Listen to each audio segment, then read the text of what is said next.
It's hard being me. Every night, I go out into the world and see perfect faces, perfect hair, and perfect smiles.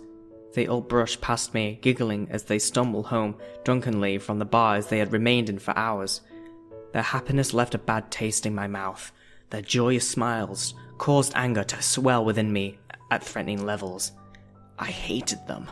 I envied how they could glance into a mirror confidently, even if they were far from perfection. Opposed to my views on myself, my friends and family are quite happy with their appearances. In fact, they all mock my insecurities every chance they get, causing me to withdraw from their hurtful commentary whenever they decide to pick on me. It's not like I chose to be a fuck-up. Who would choose such a trait? All I ever wanted was to be proud of the way I looked. But that far-fetched dream was unlikely to ever become my reality. Let's face it, I'm hideous.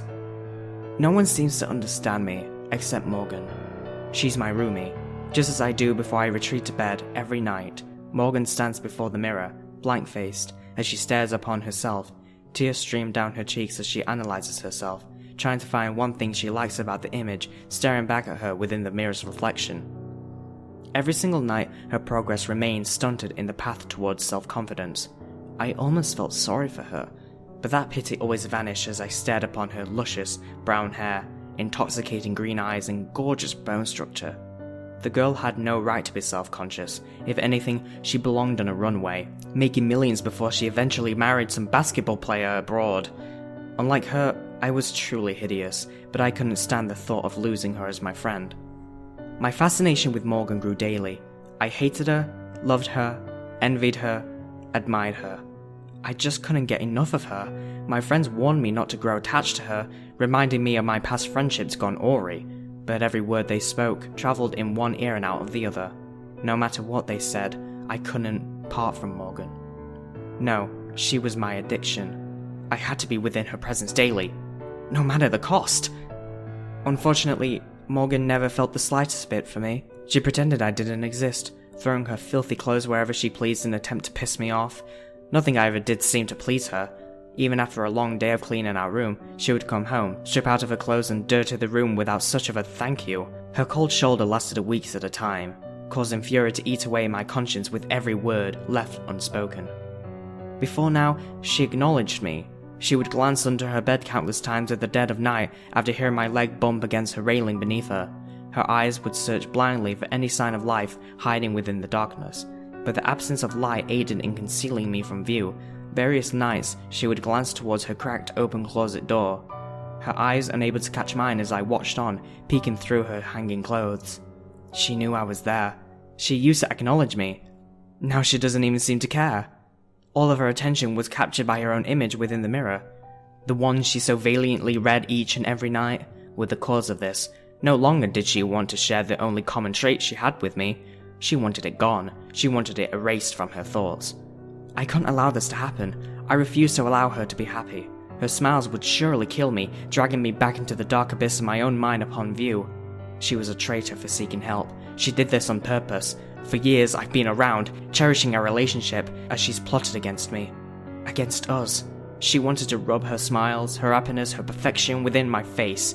I could sense she wanted to break me, just as Bethany, Julie, and Rebecca had in the past. I couldn't let history repeat itself. No, I couldn't.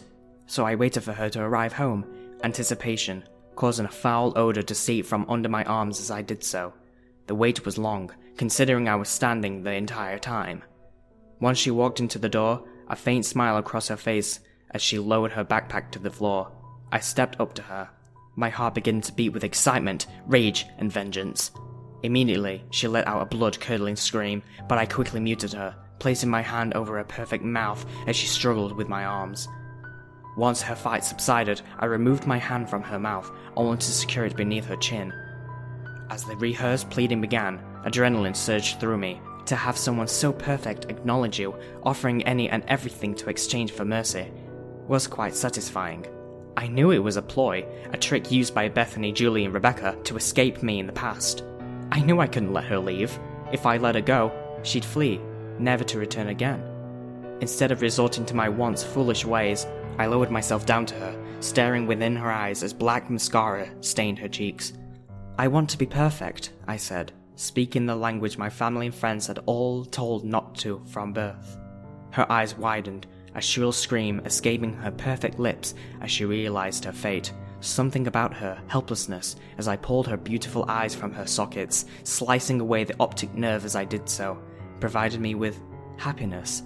Though her fight had worn out, shock drowning her, she was still so perfect, even without her eyes, even without her luscious hair, even without her teeth. Once her body went limp, the blood pooling around her body no longer expanding outward upon the wooden floors. As I walked excitedly towards the mirror, Morgan's scalp, teeth, and eyes within my hands. As I stood before it, I gazed upon the gnarled creature within its reflection. I stared at its sickly, veiny skin. I glared at the sight of the disproportioned arms and legs. I scowled upon the sight of the grotesque tumor-like protrusion resting atop my spinal cord. No matter what I did, I would never be happy. I could possibly be satisfied with the disgusting monstrosity I was born to be. No, I had to change. I had to conform to perfection, so I lifted Morgan's scalp over my lumpy head, shifting it so it would frame my face perfectly. I glanced into the mirror, relishing in the mirror transformation as blood trickled down my cheeks. The process was not over. I had to continue. So I began tugging away at my jagged teeth, one by one, ripping them away from my rot-infested mouth. The pain was non-existent, though the opaque liquid running down the sides of my mouth was surely blood. Still, I continued on, shoving the perfect white teeth into the deepened holes my blackened ones had previously been. Once each tooth was their rightful place, swiftly, I turned towards the mirror, smiling at the beauty within its reflection. But there was one more step to make, the one that would complete my transformation. I'm not gonna lie to you, the pain was excruciating.